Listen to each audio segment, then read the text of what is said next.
অবশেষে কোচের বিরুদ্ধে বিদ্রোহের অবসান হলো। সাবিনা সানজিদাদের অনুশীলন ক্যাম্পে ফিরেছেন তারা। বিদ্রোহ করা 18 নারী ফুটবলারের সাথে আলোচনার শেষে জানিয়েছেন বাফুফের নারী ফুটবল কমিটির চেয়ারম্যান মাহফুজ আক্তার কিরণ। তবে কোচ ও খেলোয়াড় দ্বন্দ্বের সমাধানে কোচ পিটার বাটলারের সাথে কোনো কথা হয়নি তার। মানিক মাহমুদের রিপোর্ট। গত বছর নারী সাফ চ্যাম্পিয়নশিপ থেকেই ইংলিশ কোচ পিটার বাটলারের সাথে দ্বন্দ্ব ছিল নারী ফুটবলারদের। 30 জানুয়ারি অশ্রুসিক্ত চোখে বাটলারের বিরুদ্ধে মানসিক হয়রানি, অসম্মান আর কটূক্তির অভিযোগ করেন সাবিনা সানজিদারা। বয়কট করেন কোচ ও অনুশীলন ক্যাম্প।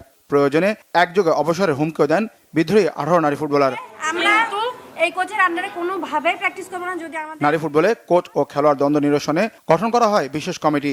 বাফুফের সভাপতি তাবিত আউয়ালও কথা বলেন দুই পক্ষের সাথে, কিন্তু সমাধানের পথ দীর্ঘ হতে থাকে। বাফুফের নারী ফুটবল কমিটির চেয়ারম্যান মাহফুজ আক্তার কিরণের দাবি, বাটলারকে বাদ দিতে বলেছিলেন তিনি।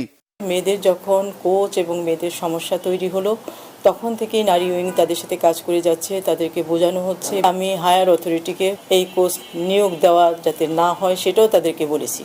কোচ নিয়োগ দেওয়া হয়েছে ইমার্জেন্সি কমিটির মাধ্যমে। অবশেষে 17 দিন পর অভিমান ভেঙেছে সাবজয়ী কন্যাদের। আসন্ন আরব আমিরাতের বিপক্ষে ম্যাচের পর কোচ বাটলারের অধীনেই অনুশীলনে ফিরছেন সাবিনারা। থাকবেন বাফুফের চুক্তিতেও, জানিয়েছেন কিরণ। আজকে আমাকে বলেছেন যে তারা ট্রেনিংয়ে ফিরবে এবং তারা কন্ট্রাক্ট সাইন করবে ফিরে এসে।